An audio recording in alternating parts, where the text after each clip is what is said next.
देहि राम पद देहि निबाहु वंदे राम लखन वैदेही जय तुलसी के परम स्नेही जय श्री राम। मनोजवं मारुतुल्य वेगं जितेन्द्रियं बुद्धिमतां वरिष्ठं वातात्मजं वानरयुद्धमुख्यं श्रीरामदूतं चरणं प्रपन्नं अंजन हनुमान अंजनीसुतो वायुपुत्रो महाबला समिष्ट फाल्गुनी जात विगाटोदमित विक्रम उदधिक्रम श्रेष्ठ दस्ग्रीव सदर्पः लक्ष्मण प्राणदातात्व सुग्रीव सखागणी जीवन कपिमंसना श्रीमान रक्षक कुलांतक जय श्री राम। पहला तो आ जगह बेहाड़ी दीधा है, गुरुनु मान राखवू पड़े એટલે બેહી ગયો પર આપણી આ हस्ती भी मने बेसवानी। तमाम गामजनों ने वंदन करो, आ स्थानिक देव ने वंदन करो।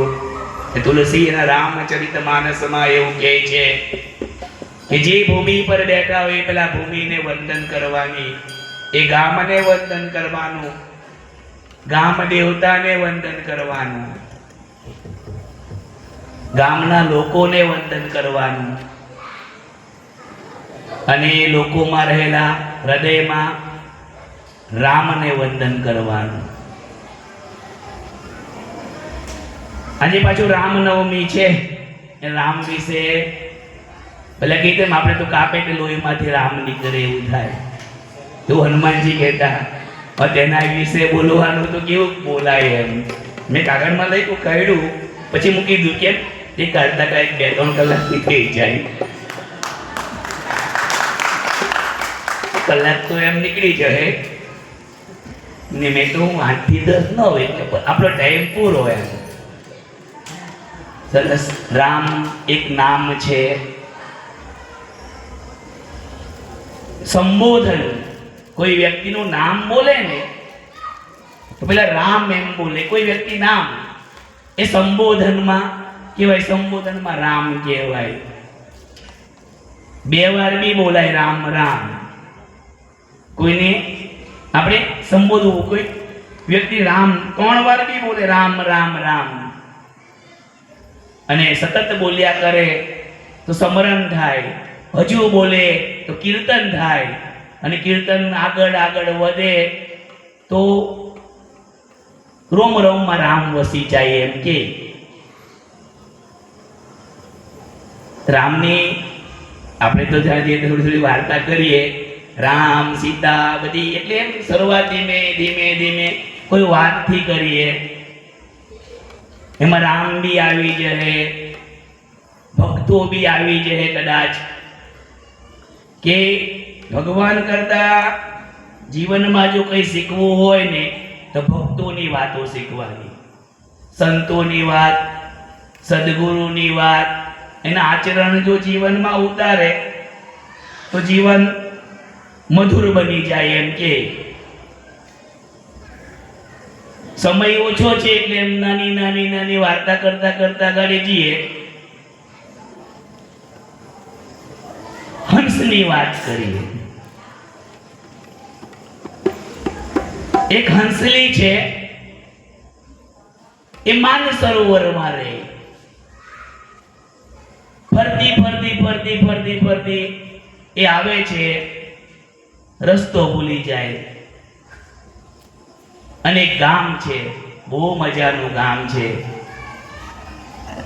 गाम कागड़ानुं छे अने कागड़ाना गाममां एक हंसली आवी जाय छे। हंस, हंसनुं उदाहरण केम शास्त्रमां हंसने आत्मा साथे सरखाव्यो छे। शास्त्र में आत्मा ने हंस स्वरूप हाथे सरखाव्यो छे। हवे कागड़ाना देश में आवी गई हंस, हंसली रूपाड़ी छे तो कागड़ा लोको एने वाराफरती पीखवानुं चालू करी नाख्युं। एक कागड़ो आ बाजुथी पीखे, बीजो ती बाजुथी पीखे, केम रूप जोईने कागड़ाओ तो मोहित थाय। आ संसार रूपी घणा कागड़ाओ एवा छे जे हंसने पीखवानुं चालू करे। हवे आવું આમ હેરાન થઈ ગયા હંસલે તે જમાનામાં કે ને વડીલોનો હાથ માથે રહેવો જોઈએ. એક વડીલ કાગડો આવ્યો અને સલાહ આપી કે હંસદીને આમ હેરાન નહીં કરો, અને એની સલાહ માનવામાં આવી. હેરાન કરવાનું બંધ કરી નાખ્યું અને કાગડો મહેમાન તરીકે હંસને એને ઘરે લઈ ગયો. હંસલીને પછી કીધું કે તું આટલી રૂપાળી છે, આટલી સફેદ છે, અમારા કાગડા વચ્ચે મેચી થાય, તું તારો કલર બદલી નાખ ને એમ કીધું. વિચાર્યું હંસલીએ અને શું કર્યું ખબર? કાળો કલર કરી લીધો અને રહેવા લાગી. પછી હંસલી એ વિચાર્યું કે કાં સુધી કલર રહેવાનો, રોજ ના એટલે કલર ઉતરી જાય, આ બી તકલીફ થઈ, તો બીજો રસ્તો વિચારીએ. તો વિચારતા વિચારતા એક બીજો રસ્તો નીકળ્યો. અને રસ્તો કેવો હતો? કાગડાએ એમ કીધું, તું એક કામ કર, અમારા સમાજને કોઈ કાગડા હાથે લગ્ન કરી લે, તે બાને તું અહીંયા રહે અને કોઈ તને હેરાન બી નહીં કરે. થોડોક ટાઈમ વિચાર્યું અને હંસલીએ શું કર્યું? એક કાગડા હાથે ફેરા ફરી લગ્ન કરી લીધા. હંસલી અને કાગડાના લગ્ન થઈ ગયા. બહુ મજાથી સંસાર ધીમે ધીમે ધીમે ચાલવા લાગ્યો. શું હંસલી અને કાગડાના વિચાર મેચ થાય? તો બી એ લોકો હાથે રહે. સંસારની બહુ મોટી વાત છે.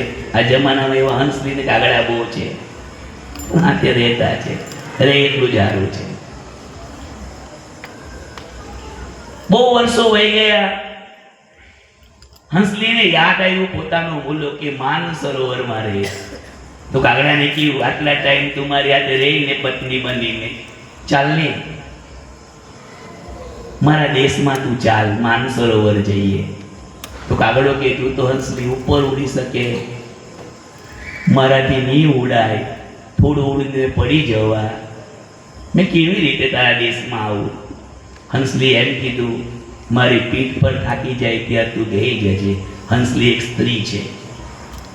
આજે માતાનું નવરાત્રિની વાત બી કરવી જોઈએ. સ્ત્રી ધારે તે કઈ બી કરી શકે. એ સ્ત્રી શક્તિની વાત કરવી છે. કેમ? એક મહામૂર્ખ વ્યક્તિ હતો, ઝાડની ડાળી પર બેસીને ઝાડ કાપતો હતો. વિદ્વાનોએ એના લગ્ન એક રાજકુમારી હાથે કરી દીધા.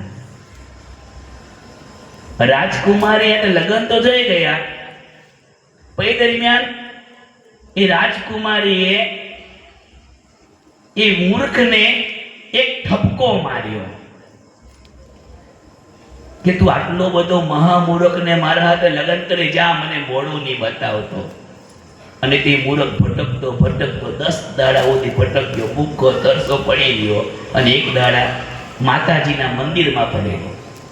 અને તે સમયે 10 દાડ પછી મહાકાળીમાં પ્રસન્ન થઈ અને જીભ પર ઓમ લખી ગઈ અને તે વિદ્વાન બની ગયો અને કાલિદાસ તરીકે ઓળખાયો અને વિદ્વાન થઈને આવ્યો. એક સ્ત્રીનો તોણો હતો, તું વિદ્વાન બનીને આવજે. હવે કે હંસલી સ્ત્રીએ કાગડાને કહ્યું, તમારા પીઠ પર બેહી જજે. બીજી એક સ્ત્રી હતી રત્નાવલી. રામ બોલા. રામ બોલા એ કોણ? તો પહેલા જ્યારે તુલસીદાસનું નામ રામ બોલા હતું. એ કથા તો કરતો હતો, પણ સ્ત્રીના મોહમાં એટલો ફસાયેલો, કથા પૂરી કરે નહીં કરે, દોડતો તેનું મોઢું જોવા જ્યાં કરતો. ધોધમાર વરસાદ હતો, બધાને ખબર છે. પછી ધોધમાર વરસાદમાં કથા પૂરી થઈને પત્ની પિયર ગઈ, તો એ નદી ઓળખીને ગયો, દોરડું ચડીને ઉપર ચડી ગયો અને રત્નાવલી પાસે ગયો. રત્નાવલી કીધું, આટલા ધોધમાર વરસાદમાં આવ્યો કેવી રીતે? તો તે દોરડું મૂકેલું ને એમ કે. દોરડું જોવા ગયો ત્યાં સાપ હતું, તરાપો જોવા ગયો ત્યાં મરડું હતું. સમય ઓછો છે, મળતું હતું. અને ત્યારે રત્નાવલી તુલસીદાસે રામ બોલાને એક મેણું મારેલું. એ મેણું એ હતું કે આ હાડકા ને ચામડા શરીર જેવું મારું શરીર છે અને તેમાં તે આટલી પ્રીતિ લગાડી છે, આટલી જો મારા રઘુનાથમાં હોતે તો આ બહુ ભીતિ મટી જતે. બસ આ જ એક મેણું રામ બોલાને તુલસીદાસ બનાવી દીધું. આ એક સ્ત્રી કરી શકે છે. બીજી સ્ત્રી હતી એ વીરપુરની માં વીરબાઈ માં કદાચ સદાવ્રત ચાલતું હતું ત્યારે પત્ની એમ કહેતે કે આ બાવા હાથે બેની જાઉં. એ પત્ની જો ના પાડતે ને તો મારા જલારામને ભગવાન નહીં મળતે. આટલી સ્ત્રીમાં શક્તિ છે. બીજી આ દેશની સ્ત્રી છે, ચેલૈયાનું માથું જો મડાવવા ના પાડતે ને અને ખાંડડીએ નહીં કડાવું તો ભગવાન નહીં મળતે. એટલે હંસલીએ કાગડાને ભગવાન બતાવવો છે એટલે કીધું મારા પીઠ પર બેસી જા. એ બે ઉડતા ઉડતા ગયા. કુંવર કાગડો થાકી ગયો, હંસલીની પીઠ પર બેસી ગયો અને પીઠ પર ફરતો ફરતો બંને માન સરોવરમાં પહોંચી ગયા. જેવી સ્થિતિ પહેલા હંસની થઈ હવે કાગડાની થવાની છે. કેમ? કાગડા લોકોની વસ્તીમાં હંસલી ગયેલી, લોકો એને પીકી નાખવાનો પ્રયત્ન કરેલો અને કોઈ એક મહાત્માએ કીધેલું કઈ ચેન્જ થાય, કઈ બદલા. હવે શું થયું? વસ્તી હતી હંસલાની, રૂપાળા હંસલા વચ્ચે આપણા જેવો કાળો કાગડો પહોંચી ગયો. હંસલા એટલે આત્મા અને જ્ઞાનનું સ્વરૂપ છે અને કાગડા એટલે કર્કશ વાણી, જેનું સ્વરૂપમાં બી કોઈ ઠીકાણા નથી. એવો કાગડો હવે માન સરોવરમાં ગયો અને હંસલી કાગડાને લઈને ગઈ તો હંસના થોડા લોકો પૂછે તું આ કોને લઈને આવી? તો હંસલી કે આ મારો પતિ છે, જેવો છે મારો છે. જ્યારે સ્ત્રીને એમ થાય કે જેવો છે તેવો આ મારો પતિ છે ને તો સમજવું તે સ્ત્રી બહુ ભાગ્યશાળી છે. સ્વીકારવાના. કેમ ખબર? આજની સ્ત્રી પોતાના પતિને હંમેશા બીજાના પતિ હાથે સરખાવે છે. જો પેલા પાયે આજે તારી પાયે એવું છે. સંસારની વાસ્તવિકતા છે. જે તારા કમ્પેરેટિવ બંધ થાય ને તો દરેક સંસાર સુખી રહે. તારો પતિ છે ને એક તારા માટે બધું છે, બીજા પાયે ભલે બંગલા હોય. પતિ નથી એને પૂછો બંગલાનું શું કરવાના. સ્ત્રીનું સાચું ઘરેણું એનો પતિ છે. સોને લંગડો હોય, સોને હાંધળો હોય, પાંગડો હોય, ખોડકા પણ વાળો હોય, પણ પતિ છે. હવે એ પતિને લઈને હંસલી ગઈ છે એના માન સરોવરમાં અને માન સરોવરમાં હંસો કે આ વ્યક્તિ અમારા વચ્ચે નહીં ખપે, કઈ કર. હંસલીના મનમાં વિચાર આવે હું કરું. તે સમયે હંસલીને એના સદગુરુની યાદ આવે અને હંસલી ફરતી ફરતી કાગડા લઈને એના સદગુરુ પાસે જાય. સદગુરુના ચરણમાં મસ્તક ઝુકાવીને કે તારા શરણે આવી છે, તું કઈ રસ્તો બતાવ. સદગુરુ બહુ દયાળુ કે બોલ શું થયું? તો કે મેં આના જોડે લગ્ન કરી લીધા છે. આ કાગડો મારો પતિ છે, જે છે તે મારો આ સંસાર છે. મારા કાગડાને રૂપાળો કરી દે. સદગુરુએ કાગડા બાજુ જોયું, હાસ્ય કર્યું અને હાથે તથાસ્તુ કીધું. કાગડો રૂપાળો થયો. હવે રૂપાળા કાગડાને લઈને હંસલી માન સરોવરમાં ગઈ. મીટિંગ ભરાય મોટી હંસોની અને કીધું ચાલ હવે ચાલી જશે. રંગ બદલાયો છે. હજુ ખાલી કાગડાનો ખાલી રંગ બદલાયો છે, હજુ તો બહુ બાકી છે. કાગડા રંગ બદલાઈ ગયો એટલે હંસ હંસ બનવા લાગ્યો, હંસો વચ્ચે રહેવા લાગ્યો. પણ સવારથી માણસનો સ્વભાવ થોડો બદલાય. એને ઉઠીને સવારમાં કા કા કા ચાલુ કરી નાખ્યું. હંસો તો બિચારા સંતની વાણી બોલે અને કાગડા કર્કશ. સત્સંગીઓ વચ્ચે જ્યારે બે ત્રણ કાગડા આવે તો એને તકલીફ પડે. હવે આ કાગડો કા કા બોલે, હંસોથી નહીં ખમાયું. એને કે આ એની વાણી નહીં ચાલે. એને જો રહેવું હોય તો આ વાણી બદલ, કાં તો અહીંથી છૂટા પડી જો. પાછી હંસ જાય સદગુરુ પાસે, કાગડા જાય કે પ્રભુ તમે એને રૂપ તો આપ્યું, પેલી વાણી નહીં આપી. ગુરુજી પાછા પૂછતા, ગુરુ તો દયાનો સાગર હોય, ધારે તે કરે. એટલે ગુરુ તો નહીં આ જે કર્યું હોય આજે બેહાડી દીધો, અહીંયા હું ત્યાં બેસવાને લાયક નહીં હતો, મને અહીંયા બેહાડી દીધો, આવું કરે.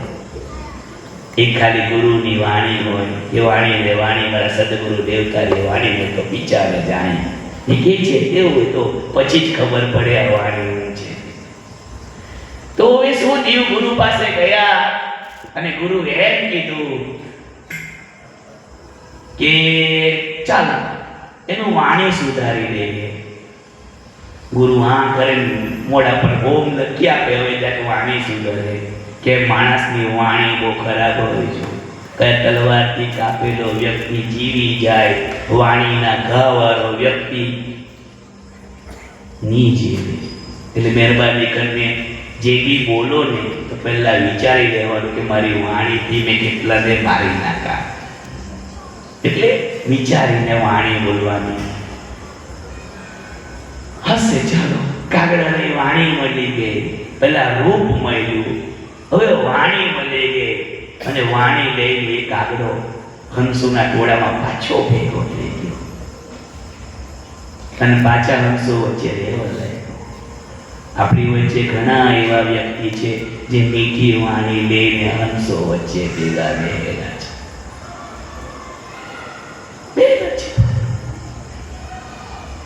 અંદર હું છે કે આપણને થોડું ખબર. હવે બની તો એ ઘટના, રૂપ મળ્યું, વાણી મળી, થોડાક દાડા થયા અને આપણી વચ્ચે સમૂહ ભોજન રાખવામાં આવ્યું.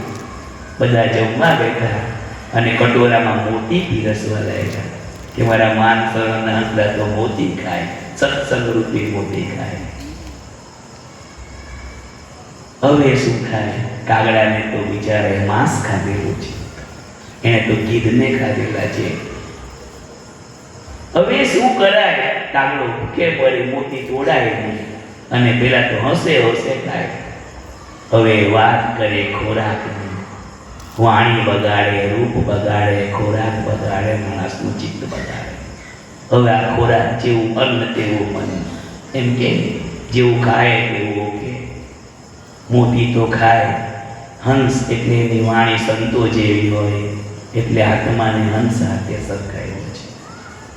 હવે કાગડા આપણા જેવા જ હોય ની, આપણા ખાવાના ઠેકાણા બરોબર. આપણા ખાવાના કોઈ ઠેકાણા છે? જ્યાં હોય ત્યાં તૂટી પડીએ, હંમેશા શાંતિથી બેહીને ખાવું જોઈએ. પણ આપણે ક્યાં ખાતા છે? જ્યાં ભોજનની થાળી એને કંકાસ થાય ને ત્યાં કોઈ જાણે શાંતિ નહીં રહે. આ દરેક માટે લાગે, મારા માટે બી લાગે, તમારા માટે બી લાગે. હવે મોતી ખાવા બેઠા, કાગડો ભૂખે મરે છે, હંસો ખાઈ લે છે. હવે ભૂખે રહે એટલે પાછું પત્ની ખાય નહીં. એટલું યાદ રાખવાનું, જે ખરી પત્ની હોય ને એ પતિના ખાવા પહેલા તો નીચ ખાય છે. આવું કે પતિ વતા તો એવું કે પતિ ખાય ને એમાં થોડુંક બચે ને એ પ્રસાદ તરીકે ખાઈ જાય. પણ એ જમાના સતયુગના, આપણે કલિયુગમાં છે એટલે કલિયુગની જ વાત કરીએ. એટલે હવે પાછી ની ખમાયું. પેલો ભૂખે મરે, પતિ ભૂખે મરે ને બલખા મારે તો પતિથી નહીં જોવાયું અને યાદ ગુરુની જ આવે. જ્યારે બી તકલીફ પડે ને ભગવાન કરતા પહેલા ગુરુ જ યાદ આવે. કારણ કે તમે જોજો શાસ્ત્રમાં પણ લખ્યું છે, ગુરુ ગોવિંદો ખડે કા બોલા ગોપાય બલહારી ગુરુદેવ કી, ગોવિંદ દિયો બતાય. ત્યારે ગુરુ સામે હોય ને બાજુમાં ભગવાન હોય તો પહેલા ભગવાનને ધી પગે પડવાનો, ગુરુને જ પગે પડવાનો. એના થકી મળ્યો છે. એટલે આ સ્થિતિ છે. સદગુરુ પાસે જાય છે અને સદગુરુને કહે કે મારા પતિ છે ને એને ખાવાની તકલીફ પડે છે, હવે તું એવું કર ને કે મોતી ખાય તેવું કર. સદગુરુ પૂછે તારો પતિ મોતી ખાય? બસ એક કાગડો હતો, એને પત્નીએ સુધારવા માટે હું કર્યું. આ દેશની પત્નીઓ કંઈ બી કરી શકે. યાદ રાખજો, પતિ વ્યભિચારી, લોભી, ગાંડો, ગેલો ગમે તે એને પત્ની સુધારે, પણ જ્યારે પત્ની બગડી ગઈ ને તો બ્રહ્મા બી નહીં સુધારી શકે. એકદમ સત્ય વાત. આજે મેં નથી બોલતો, આ તમારા તો ગુરુજી જ બોલાવે.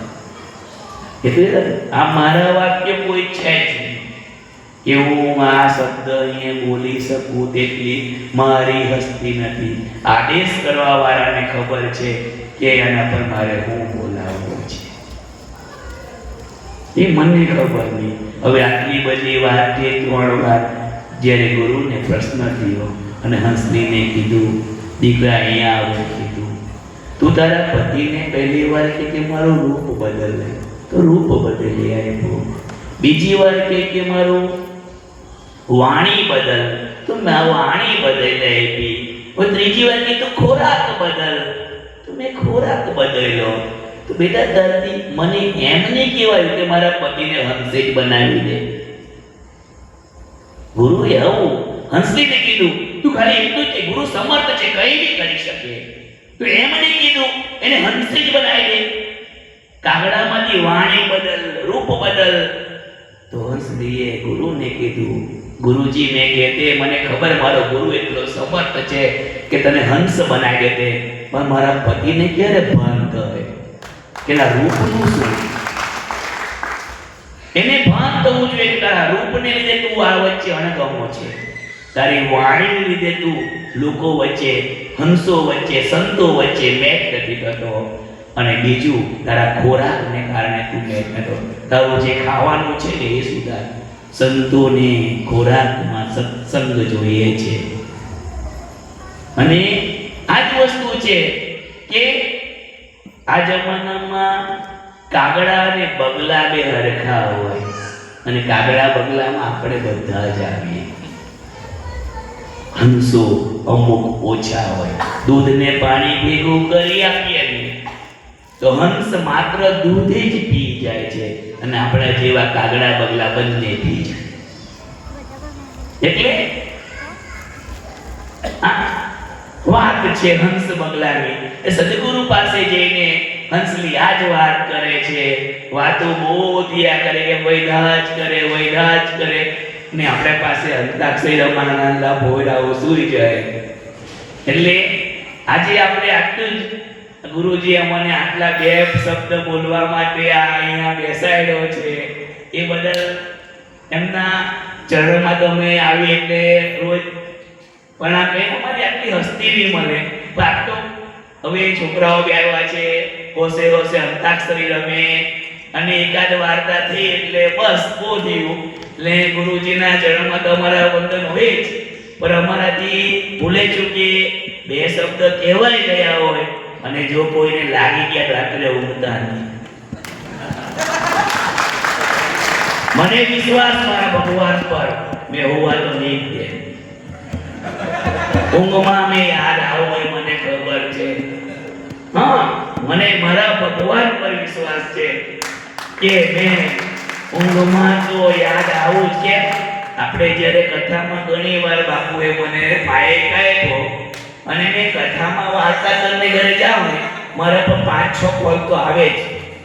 મને પેલું ખબર નહીં પડી. મેં એક વાત બિલકુલ આ ઢોલ ડુંગરીમાં કરી નાની વાર્તા 2 મિનિટ તો કહેવાય છે. હા, એ પાછી રિપીટ કરું કે આ જમાના માટે બહુ કામની છે, અદેખાય છે જમાનામાં. એટલે ટૂંકમાં જ કહેવા,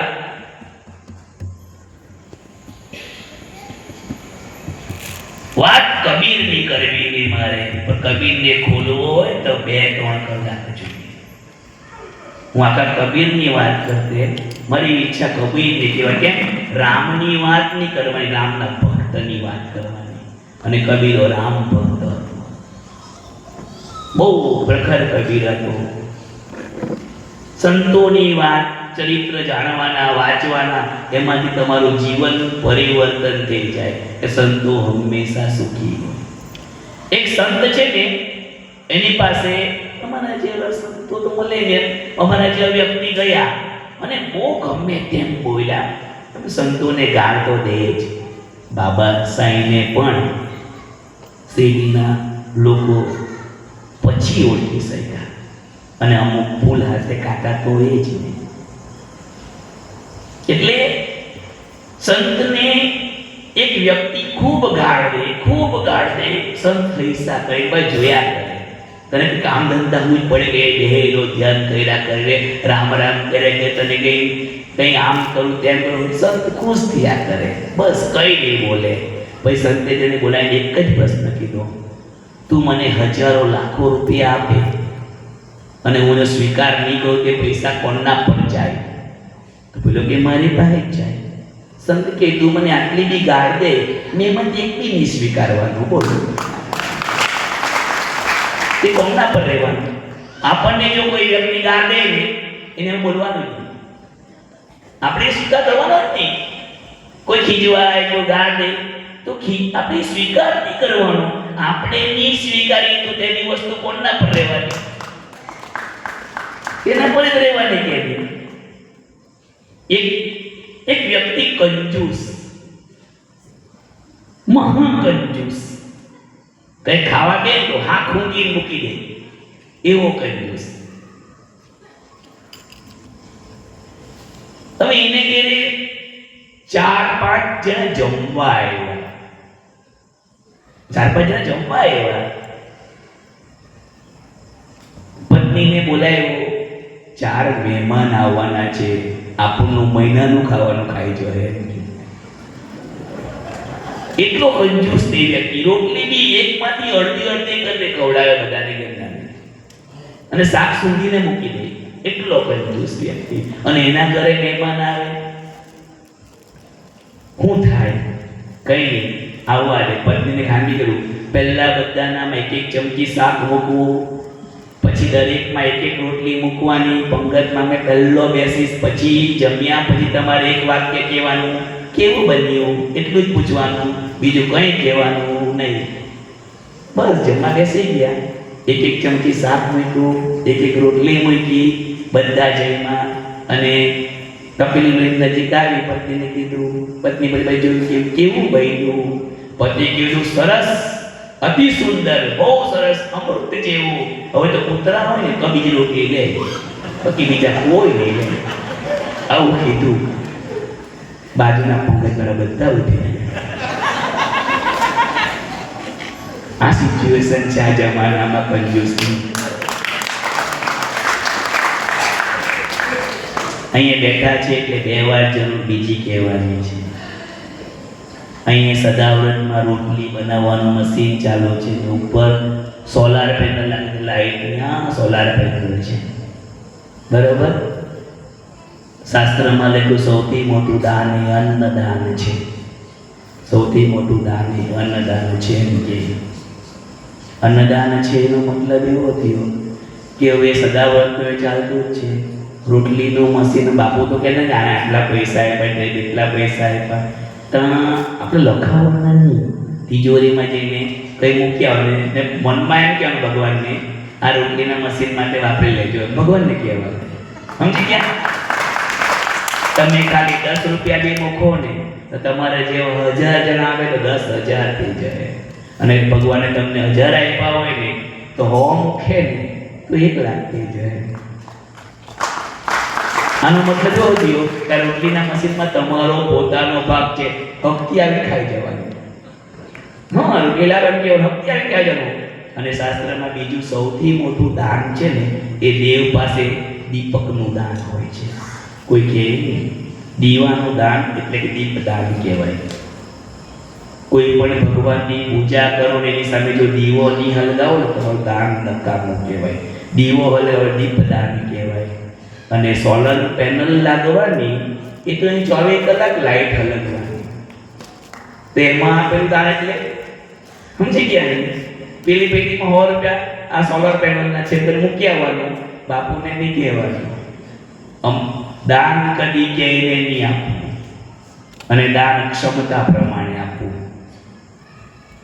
એક વ્યક્તિ પર 1 કરોડ રૂપિયા છે, એ 10 લાખ રૂપિયા આપશે, તથાસ્તુ ભગવાન કે.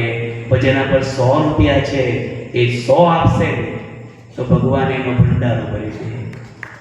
જેના પર છે એ સર્વસ્વ આપી દે એ સૌથી મોટું દાન કહેવાય. અને આ દાનનું એટલે દીપ દાનનું દેવીમાં બહુ મહત્વ છે. અને સોલર પેનલ એટલે 24 કલાક લાઈટ લગાવવાની છે. એટલે ભગવાનના ધામમાં દીવો 24 કલાક સળગવાનો. હજુ જોડાણ બાકી છે કે તમારી પાસે ભગવાને ચાન્સ આપેલો છે ખાનગીમાં જી આવવાનું, કોઈ જોવે નહીં, નહીં જોવા. એટલે જરા મૂકી આવવાનું, કઈ જે મનમાં થાય તે. બરાબર, 2 વાત થઈ ગયો છે, 1 વાત બાકી રહી ગઈ. અંતાક્ષરી રમવા છે, મને ખબર છે, મને તો ગીત ગાતા તો આવડે જ નહીં પહેલી વાર, ને મેં ગામ તો કોઈ રોકાઈ નહીં.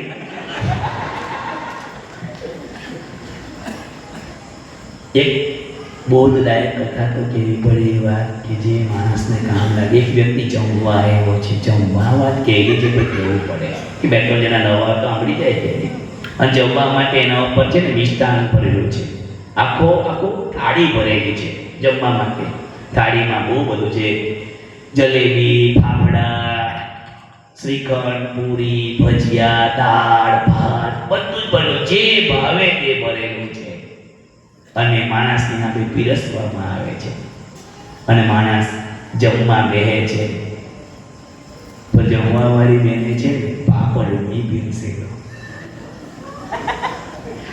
જમવાવાળી બેન પેલા પાસે આખો થાળો ભરેલો છે, એમાં બધું જ છે, મસાલો પાપડ નથી. ભગવાને આપણી થાળીમાં બધું જ પીરસેલું છે. આપણી થાળીમાં બધું જ છે, પણ આપણું ધ્યાન પાપડ છે. તારી પાસે શ્રીખંડ છે, પૂરી છે, ભજીયા છે, જલેબી છે, દાળ ભાત છે, સાલો પાપડ નથી. તારી પાસે ગાડી છે, બંગલા છે, બધું જ છે, પણ બાજુવાળા જેવું નથી. આ ભગવાને આપેલું છે. માણસ ખાવા બેહેલો છે અને મસ્ત જમવા બે હોશે, એક બૂકો મારે પાપડ બાજુ જોઈ, બીજો મારે પાપડ બાજુ જોઈ. હવે શ્રીખંડ ખાય તો એને પાપડ જ લાગે. આ દુનિયામાં મહાત્મા જ્યારે સત્સંગ કરતા હોય ને, આપણું ધ્યાન જો ઘેરના કૂતરા બાજુ હોય ને તો સત્સંગ તો માથા પરથી જ જાય. બાપુ સત્સંગ કીર્તન કરતા હોય અને આપણે તાળીઓ વગાડતા કરે કે ઘેરવારી નહીં આવી હજુ, ઘેરવારી નહીં આવી હજુ, તો ભગવાન ક્યાંથી આવવાનું? એને લેવા જવું પડતું આપે ને. એટલે આ વસ્તુ છે. પાપડ નહીં મળેલો એમ કે પાપડ પેલા બેનની પાછળ હતો અને ભાઈ ખાતા ખાતા અડધી થાળી ખાલી પાપડ નહીં આવ્યો. પેલા ભાઈ નહીં રહેવાયું અને એમથી કહેવાય ગયું, બેન એક વાત કેમ? બેન કે બોલો ને ભાઈ. એમ કે મેં ઘરથી બેન નીકળ્યો તો મારા ઘર પાસે મોટો સાપ ઉભો થઈ ગયો રસ્તા વચ્ચેથી. સાપ બહુ લાંબો હતો, ફેર ઉભો કરી ઉભો રહી ગયો. એમ કે એવું છે? હા, બહુ મોટી ફેર, બહુ મોટી. ચલો હટ કીધું, સાપ પીને જ્યાં કીધું. એમ કે બેન કે ભાઈ એવું છે? એમ કે બેન કે બહુ સરસ. એમ કે બેન તમને ખબર સાપ કેટલો લાંબો હતો? એમ કે બેન કે નહીં ખબર. બેન તમે ઊભા છે ને ત્યાંથી પેલી પાપડની થાળી જેટલો લાંબો હતો. ત્યારે બેને આમ કરી જોયું, કીધું અરે રે મેં તો પાપડ આપવાનું તો ભૂલી જ ગઈ. બસ આ ભગવાને આપણને થાળીમાં બધું જ આપેલું છે, પણ તારું ધ્યાન પેલા પાપડમાં છે. અને લોકની સામે રડતો રહે, ભગવાને મને પાપડ નહીં આપ્યો, પાપડ નહીં આપ્યો. તારી પાસે છે તે તો ખાઈ લે, તે તો પૂરતું નથી. જ્યારે ભગવાન તને એક ટાઈમ ખાવાનું સુખ આપે તો તારા એ પાપડ એવું દર્શાવે છે કે માણસને સુખ આમાં છે ખબર? સંતોષમાં છે. વાસ્તવમાં સુખ સંતોષમાં છે. એને સંતોષ નથી. જે મળ્યું એમાં સંતોષ નથી, એનો અસંતોષ પેલા પાપડમાં છે, એટલે એ દુઃખી છે. ઓમ સાંઈરામ, ઓમ સાંઈરામ. જો આ બે શબ્દ કહેવાથી કોઈ વ્યક્તિના મનમાં કોઈ ઠેસ લાગી હોય, કંઈ એમ ખોટું લાગી ગયું હોય, તો એના ચરણમાં તો ભગવાન સિવાય કોઈને રમવું નહીં. હૃદયમાં નમવું, કે ભગવાન હૃદયમાં બેઠેલો છે, તો એના હૃદયમાં પ્રણામ મારો. ચરણમાં તો સદગુરુ અને ભગવાન સિવાય બને ત્યાં સુધી કોઈ નમવું નહીં. આ બાપુ બી નમે છે, મેં ના પાડવું, અમારા જેવાને પગ આ નહીં મજા આવે પગે પડવું, એ કે આપણે બધા એને લાયક નહીં મળે. લાયક અમારા મહાત્મા છે ને અમને બીજી એક વાત અહીંથી કહેવું પડે, અમારા ભેરવી અને બેજ મંડળને જો ખરેખર સાંઈ ભક્તિ લગી લગાવી હોય, એ શરૂઆત કરનારા અમારા રાજેશાનંદજી મહારાજ છે. એમને અમારા બાજુ આવીને શનિદેવ પર કે અમારા લોકોને ઘર ઘરે આવીને સત્સંગ કીર્તન કરાવીને બધાને ભક્તિ તરફ દોડતા કર્યા, અને અમને બદલાઈ રસ્તો બતાવવાળા બી રાજેશ બાપુ છે. એટલે આ તમને કે અમે એમનો અમારા ભેરવી બેજ મંડળ તરફથી અમે બહુ આભારી છે કે અમને અહીંયા મોટીનો રસ્તો, અમે તો મિની સીધી જ કહી દીધું આને. અને અમારા પેલા બે ત્રણ બેન તો ચાલતા આવ્યા ને, બુધવારે ક્યારે આવે, આપણે પાછા જવાના છે એમથી. રસ્તે બાબાની ખરેખર અનુભૂતિ થાય છે. અહીંયા તે લોકો શેરડી જઈને અનુભવ કરે, અમે પંદે આવતા અનુભવ કરીએ કે કોઈ વાર તહેવાર નહીં મનાવ્યા. અને અમારા ગામના યુવાન, અમારા મનીષભાઈ, રજનીકાંતભાઈ, યોગેશભાઈ, સુનિલભાઈ, બધા જ મિત્રો બહુ ઉત્સાહથી આયોજન કરે. અમે તો પાછલી પાયરી વાળા, કોણને ખબર ધક્કો કેમ માર્યો ને કોણે માર્યો એ ખબર નથી. ઓમ સાંઈરામ, ઓમ સાંઈરામ.